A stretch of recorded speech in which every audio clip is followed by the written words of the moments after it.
Hello everyone and welcome back to my channel. My name is Ellen and in today's video I'm going to be doing a weekly reading update as well as a mini manga haul. So I was browsing on the Barnes & Noble website and I saw that they were doing a manga deal, buy one get one half off. And I was on that site because I wanted to pre-order a book, and when I saw that deal I couldn't really resist, especially if you bought one manga, you got one the half off. But if I added that to my pre-order, then it would have taken away the shipping cost. So instead of paying the shipping fee, then that kind of means I'm using that to get a manga instead. So I was like, okay, let's do this. So I'm just gonna go ahead and show you guys what I got. So all I got was volumes 2 and 3 of Spy Family. So I showed in my manga haul from Japan video, I will link that down below if you haven't watched it yet. I highly recommend that you do. That video talks about all the manga that I bought physically in Japan. So they're all written in Japanese and everything. And I do have the first volume of Spy Family in English, and I did read that one. And so I want to continue to buy Spy Family in English. So I have the first 5 volumes of Spy Family in Japanese, and now I have the first 3 in English. So I know her name is Yor. It's been a while since I read the first volume, so I forgot her name. But I'm really excited to read these. I haven't been in a manga mood recently, but I have a feeling that I will be kind of soon. Right now, I'm kind of in the mood to tackle my sequels because I have a ton of sequels that I need to get to, and I'm kind of in the mood to start finishing up sequels. So anyway, Spy Family volumes 2 and 3, I'm really excited about these. So I just wanted to share those really quick because obviously it's only 2 volumes, so it's not really worth its own video. But anyway, on to the weekly reading update. So I am still reading Crying in H Mart. I am slowly making my way through this. I am currently on page 137. So this book, how many pages does it have? It's 239 pages. So I have 100 pages to go pretty much. And it's not that thick of a book. But the thing is, if you saw my last weekly reading update, you know that I listened via audiobook, I'm Glad My Mom Died by Jeanette McCurdy. And it's kind of the same topic as talking about, you know, it's memoirs about mothers who have passed away. And of course, like, the subject content beyond that is much different, but it's still kind of heavy talking about how they grew up with their mothers, like their relationships with each other and things like that. So I finished that audiobook for I'm Glad My Mom Died. And while I was listening to that through audiobook, I was reading this one physically, and I think my brain was just like, I need a little bit of a break. So I'm just slowly making my way through this. And to be perfectly honest, like, I know it's a memoir, so like memoirs, I don't really want to rate them because how can you rate someone's truth, you know, like their own experience? It's not like fiction where you can be more subjective. Like, this is actually somebody's life. But we're at the part, I hope this isn't too much of a spoiler. If you don't want to know anything, I'm going to have timestamps down below so you can just completely skip this part. But really briefly, we're just at the point where Michelle Zauner is planning her wedding. And I know that it's kind of an important part because it's talking about how her mother is involved in that, but it's not really what I want to read.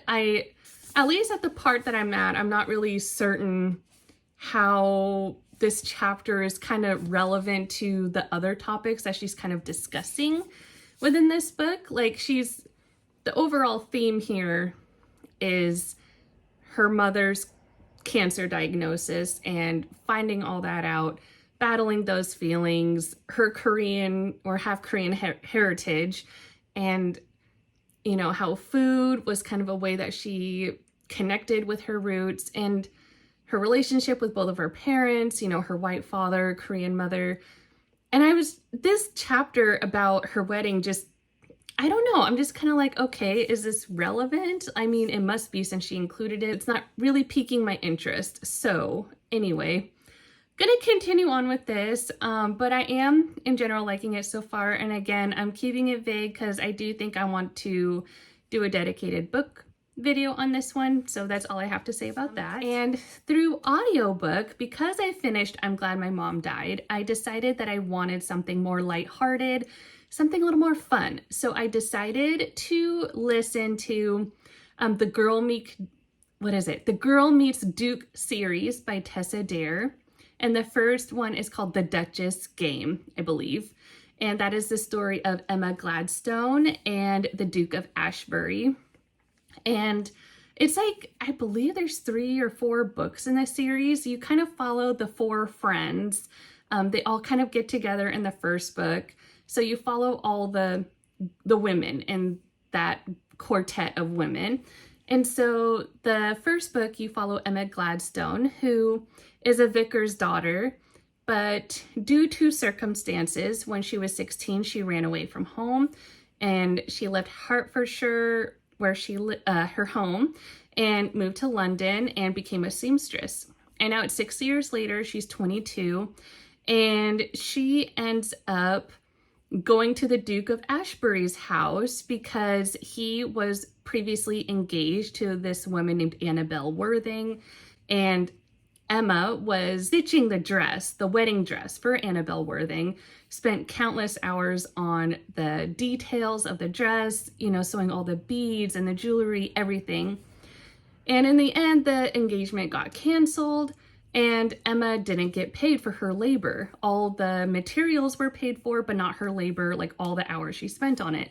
So she went to the Duke of Ashbury's house because she tried countless times to be paid for that through Annabelle and her family, and those went unanswered. So she went to the Duke of Ashbury's house and just waltzed in wearing the dress because she's like, there's no way, like, if I'm doing this to the full extent, like, he's gonna ignore me. So he goes by Ash. The Duke of Ashbury goes by Ash, and Ash was like, at that moment that she entered his house, he was writing to his solicitor saying that he needed a wife.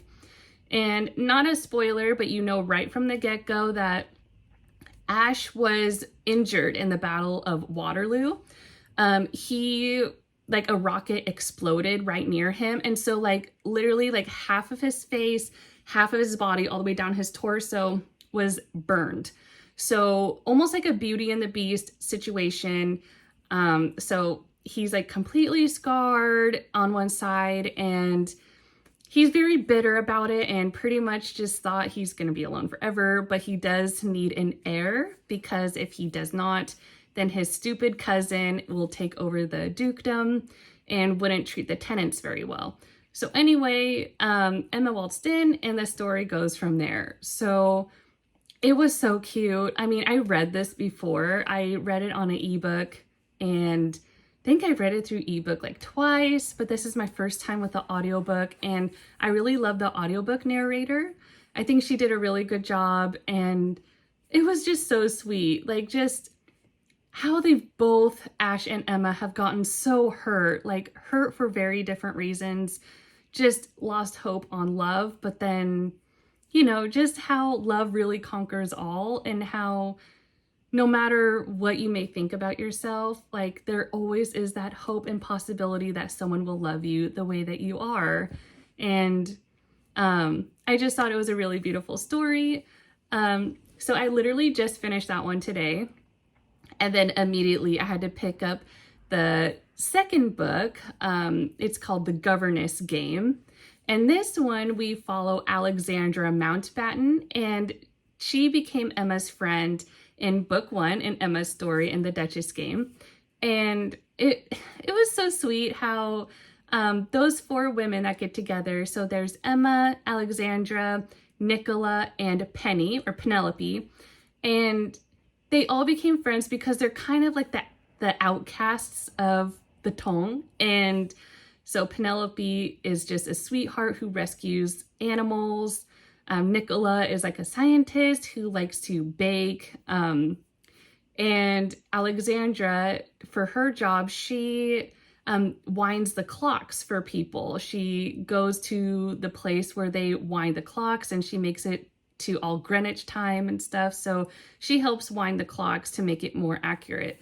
And so in this story, we are following Alexandra, and she is trying to, well, in the first book, you get a little scene where they're in the bookstore and this really handsome man accidentally knocks into Alexandra and all the books she was holding just drops to the floor. And that's when all four friends were together. So you saw that scene in the book 1. And in book 2, it turns out that the love interest for Alexandra is that man who knocked into her in that first book. So right from the beginning, you're kind of reminded of that scene from the Duchess game and how Alexandra secretly couldn't stop thinking about him because he is devilishly handsome and beautiful green eyes, everything. But he definitely is rough around the edges, and his name is Chase. And all I got to so far, I know I read the ebook several years ago, so I don't really remember this one as much. Like, I definitely read the Duchess game a lot more. But all I know and got to so far was that Chase has 2 wards in his household, 2 girls, I believe, what is it, like Rosamund, or I forgot, and Daisy. He has 2 girls under his care, and he's trying to find a new governess for them. And Alexandra is going to all the wealthy households in Mayfair, the town that they're in, to try to gain new clients. And she knocks on his door, hoping that he would be a client, not knowing it was the man that she ran into at the bookstore. So she was very flustered. But before she could get the words out saying she is trying to offer her services to wind his clocks, he assumes that she is applying to be the governess to the 2 girls under his care. And he's like, "You're hired," like, and I'm at the part where she's like, what? And so she's really confused. So I'm just at the beginning of it, but it is just so cute. Like, I love these books. I need to know if the 4th one is out, because I know at the time, the first 3 Friends books, those were out. So the first one we had Emma, 2nd book is with Alexandra, the 3rd one was with Penelope, and I know we were waiting on Nicola, so I think that one should be out by now, which I haven't read yet. So I'm really excited. I just decided, like, audiobook, I want to get through the whole Girl Meets Duke series because they're light, they're fun, and I don't need to, it's like really easy for me to listen to these books while I'm cooking or cleaning, doing the stuff that I need to do. So recently, it is easier for me to get through audiobooks than it is to get through physical books. But that's what I have at the moment. Once I finally finish Crying in H Mart, which I'm hoping will be soon, I think it was a bit, maybe it wasn't the best idea to tackle 2 sad memoirs at the same time, especially with similar subject topics. Once I finish that one, I really want to get to a sequel, but I'm kind of torn. And again, I'm a mood reader, so who knows exactly what I'll be in the mood for once I finish Crying in H Mart. But so far, I'm deciding between House of Sky and Breath by Sarah J. Maas. I previously read the first, 195 pages. Like, I made a decent chunk into this book, and I still pretty much remember everything that happened. But then I put it down because then we were moving to California. Things were getting really busy. Picking up something physically was just almost impossible at that point. And it is not possible for me to listen to fantasy books on audiobook. Like, that is way too difficult for me because I often have to reread sentences or, like the world building. It's hard for me to understand everything through audiobook, especially when I listen to audiobooks while I'm multitasking by doing something else. So I had to put this one down, but I do want to get back into it because so far there's only 2 books out in this series and it's a bit of a chunker. So I'd like to be able to get through this one especially since a lot of the stuff that happened in it is still pretty fresh in my mind. I don't want to reread those 195 pages if I don't have to. But if for some reason I'm just not feeling that, I read this book already, but it's been a year and a half, 2 years. It's been too long. So before I can get to the sequel, I do need to reread the first book, but I loved this book when I read it a year or two ago, and that is The City of Brass by S.A. Chakraborty. I loved this book. I don't remember much about this book, but I know that I loved it. Pretty sure I gave it 5 stars, just like, you know, the Middle Eastern vibes, and it was just beautiful. I loved Nari, the main character, and gosh, see, it's to the point where I only remember her name. I don't remember anyone else's name. I don't really remember what else happened in this book, but I do have the whole trilogy, and I do want to read it. So this one has been kind of, you know, creeping into my thoughts, kind of being like, give me another chance, you know you want to reread me. So this one is kind of wanting to be read soon as well. So I'm not exactly sure which one. I feel like what makes the most sense is for me to finish this one first, especially since the third book doesn't come out till like early next year in 2024, and then get to this, because how cool would it be if I could actually get through the whole trilogy semi-quick? You know, I just need to say this, and let me know if you're the same way, okay? Because I can't be the only one. Does anyone else have problems completing series, especially as an adult? Because I tell you, I've always been a voracious reader. Like, ever since I was in elementary school, I learned how to read, like in kindergarten and stuff. I just loved reading. And when I was in elementary school and junior high, even high school, I was in the AP classes. I was busy. Didn't matter. I still made time to read. And I would read like, oh my gosh, I just couldn't get enough. I would read multiple books in a week. I was very fortunate that I come from a family that enjoys reading. At least my father loves to read, and my grandparents. So my dad would often take me to bookstores and buy me books. He'd buy me like 5 or 6 books at a time. But gosh, I would finish all those in like a couple weeks.